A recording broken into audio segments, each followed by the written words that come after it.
حبیب بن مطہر رحمۃ اللہ علیہ نے یا زہیر بن قین نے، چونکہ میں پڑھے بغیر سنا رہا ہوں تو نام اوپر نیچے ہو سکتے ہیں، انہوں نے اتنی بے جگری سے مقابلہ کیا کہ یقین نہیں آتا، لیکن ہماری اہل سنت کی تاریخ میں لکھا ہوا ہے کہ 200 آدمیوں کا سر اڑا کے ان کے بازو ٹوٹ گئے تو انہیں پکڑ کے عمر بن سعد کے سامنے کھڑا کیا گیا۔ اس نے کہا تم نے ہمارا اتنا بڑا نقصان کیا۔ وہ کہنے کاش میرے دونوں بازو صحیح ہوتے تو میں تم سب کے سر اڑاتا۔ تو شمر نے پیچھے سے تلوار کا وار کیا اور ان کا سر اڑا دیا۔ اس کے بعد حبیب بن مظاہر جو تھے وہ شہید ہوئے۔ پھر اس کے بعد آہستہ آہستہ سارے شہید ہوتے گئے، یہاں تک کہ اہل بیت باقی رہ گئے، اور باقی سب شہید ہو گئے، اور 18 تھے اہل بیت۔ تو سب سے پہلے جو شہید ہوئے وہ امام حسین علیہ السلام کے بڑے بیٹے علی اکبر۔ وہ میدان میں اترے کہ میں ہوں حسین کا خون، میں ہوں حسین کا بیٹا، اور لڑتے لڑتے شہید ہو گئے۔ تو آپ نے ان کی لاش کو اٹھایا اور پیچھے جا کے رکھ دیا۔ پھر حضرت عقیل کی اولاد عبد الرحمن اور محمد اور عثمان یہ شہید ہوئے۔ پھر حضرت عبداللہ بن جعفر کے بچے عون اور محمد شہید ہوئے۔ پھر بھائی شہید ہوئے، پھر عباس شہید ہوئے، پھر سب سے آخر میں حسن بن علی، حضرت حسن کے بیٹے، وہ چھوٹے ہی تھے، بڑے نہیں تھے، وہ ڈنڈا لے کے باہر نکل آئے اور چڑھ دوڑے ان پر۔ تو ایک کوفی نے کہا کہ اس بچے پر رحم کھاؤ، چھوٹا سا ہے، خوبصورت سا ہے۔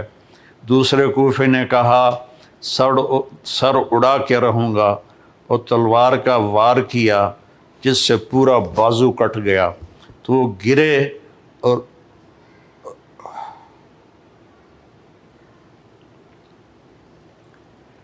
اور زور سے چلائے یا عمّا، ہائے میرے چچا۔ تو امام علیہ السلام بھاگے ہوئے گئے اور ان کے سرانے کھڑے ہو کر فرمانے لگے بھتیجے آج تیرا چچا بڑا بے بس ہے، وہ کیا دن ہوگا جب ان کا معاملہ اللہ کے رسول کے دربار میں پیش کیا جائے گا۔ وہ ایڑیاں رگڑتے رگڑتے جان دے دی تو ان کو اٹھا کر پھر اہل بیت کی لاشوں کے ساتھ رکھ دیا، اور پھر آپ تھک ہار کے خیمے کے سامنے بیٹھ گئے، اٹھنے کی بھی ہمت نہیں تھی۔ تو آپ کا چھوٹا بچہ عبداللہ 2 سال کا وہ خود نکلا یا آپ نے بلوایا؟ اس کو گود میں بٹھایا ہی تھا کہ ابن الموقد ایک کوفی تھا، اس نے تیر مارا جو سیدھا یہاں گلے میں لگا، بچے کی آہ بھی نہ نکلی۔ یہاں دلی تو ہے نہ سنگ خشت، درد سے بھرنا آئے کیوں؟ تو یہاں آپ نے اپنے بچے کا خون دونوں ہاتھوں میں ایسے لے لیا اور آسمان کی طرف یوں اچھال دیا کہ مالک تو راضی ہے تو میں بھی راضی ہوں، ان سے بدلہ تو ہی لینا۔ تو پھر شمر نے کہا خبیث و قتل کیوں نہیں کرتے ہو؟ تو لوگ بڑے تو پھر آپ کھڑے ہو گئے، اور پھر آپ نے دائیں بائیں جو تلوار چلائی، جو اس کی زد میں آیا وہ کٹتا گیا، اور آپ زخمی ہوتے گئے، یہاں تک کہ لڑکھڑانے لگے۔ تو شمر نے کہا بدبختو قتل کرو اسے۔ تو زرع بن شریک تمیمی نے آپ کے کندھے پر تلوار کا وار کیا جس سے کندھا کٹ گیا، اور سنان بن ابی انس نے آپ کو ایسے سیدھا نیزہ مارا جو سینے میں لگا، اور آپ ایسے چت گرے تو وہ آگے بڑھ کے سر اتارنے لگا تو اس کے ہاتھ کانپنے لگے، وہ پیچھے ہٹ گیا۔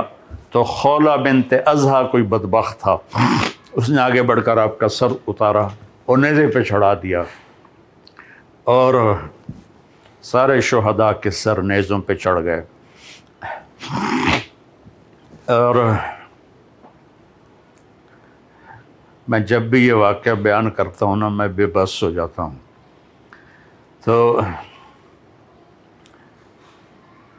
وہ خولا بھاگا ہوا گیا عمر بن سعد کے خیمے پر، میرا گھر سونے سے بھر دو، میں نے حسین کا سر کاٹ کے نیزے پہ چڑھا دیا ہے. اس نے کہا اپنی بکواس بند کرو.